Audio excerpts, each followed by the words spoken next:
Hi friends, welcome back my channel honey Milky 2023. ఎలా ఉన్నారండి? అందరూ బాగున్నారా? నేనైతే బాగున్నాను. మీరు కూడా బాగున్నారని అనుకుంటున్నాను. నేనైతే ఫిష్ ఫ్రై చేశానండి. ఆ ఫిష్ ఫ్రై చాలా బాగా వచ్చిందండి. చాలా టేస్టీగా ఉంది. మీరు కూడా ఫిష్ ఫ్రై ఎలా ఉందో ట్రై చేయండి. ట్రై చేసి కింద కామెంట్ చేయండి. రండి ఫిష్ ఫ్రై ఎలా చేయాలో చూసేద్దాం. ఫిష్ ఫ్రైకి కావాల్సినటువంటి పదార్థాలు: ఉప్పు, కారం, పసుపు, ధనియాల పొడి, జీలకర్ర పొడి, మిరియాల పొడి, గరం మసాలా, కరివేపాకు, అల్లం వెల్లుల్లి పేస్ట్, నిమ్మకాయ, హాఫ్ చెక్క అండి. డీప్ ఫ్రైకి సరిపడా ఆయిల్ అండి. మనం తాజాగా తెచ్చుకున్నటువంటి ఫిష్ని నీట్గా వాష్ చేసుకుని అందులో ఉన్న వాటర్ అంతా పోయే వరకు కూడా మనం డ్రైన్ చేసుకోవాలండి. చేసుకున్న తర్వాత ఆ ముక్కలన్నింటిలో ఒక ప్లేట్లో తీసుకొని పెట్టుకోవాలి. మనం తీసుకునే మసాలా పౌడర్స్ అన్నిటిని కూడా అన్నీ కలిసేలాగా బాగా కలుపుకోవాలండి. బాగా కలుపుకొని అందులో నీచు వాసన అనేది చేప ముక్కలకి రాకుండా ఆ మసాలాలో మనం నిమ్మకాయ అనేది యాడ్ చేసుకుంటే మనకు నీచు వాసన అనేది రాదండి. చాలా టేస్ట్ కూడా చాలా బాగుంటుంది.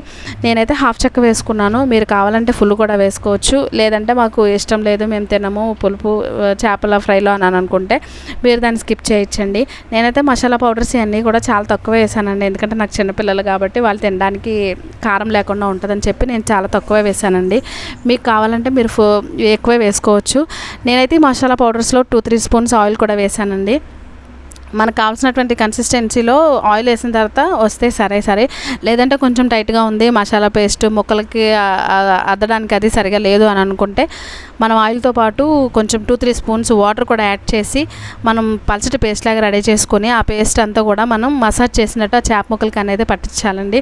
పట్టించిన తర్వాత మనం ఉన్నటువంటి పేస్ట్ని అన్ని ముక్కలకి మనం అప్లై చేసుకొని మసాజ్ చేసినట్టు చేయాలండి. అప్పుడే మన ఉప్పు, కారం, మసాలా అవన్నీ కూడా లోపలికి ముక్కలకి పడతాయి అన్నమాట. ముక్కలకు పడతాయి. అవి పట్టిన తర్వాత ఆ ముక్కలన్నిటిని కూడా మనం ఒక ప్లేట్లోకి తీసుకొని నేనైతే హాఫ్ అన్ అవర్ అనేది ఫ్రిడ్జ్లో పెట్టాను. కావాలంటే మీరు 1 అవర్ కూడా పెట్టచ్చు. లేదు ఫ్రిడ్జ్లో పెట్టకుండా మనం 1 అవర్ బయట ఉంచినా సరే బాగానే ఉంటుందండి. ఫ్రై కోసం రెడీ చేసుకొని ప్యాన్ పెట్టుకొని ఆయిల్ వేసుకొని నేనైతే ఫ్రై చేశాను. డీప్ ఫ్రై కూడా చేయొచ్చు.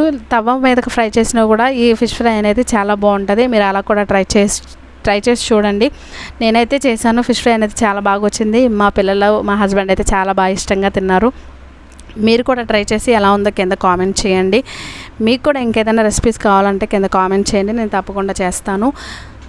మీకు నచ్చిందని అనుకుంటున్నాను ఈ వీడియో. మీకు నచ్చితే కింద సబ్స్క్రైబ్ చేయండి, కామెంట్ చేయండి, లైక్ చేయండి. మీరు లైక్ చేయడం వల్ల ఈ వీడియో అనేది చాలామందికి వెళ్తుంది.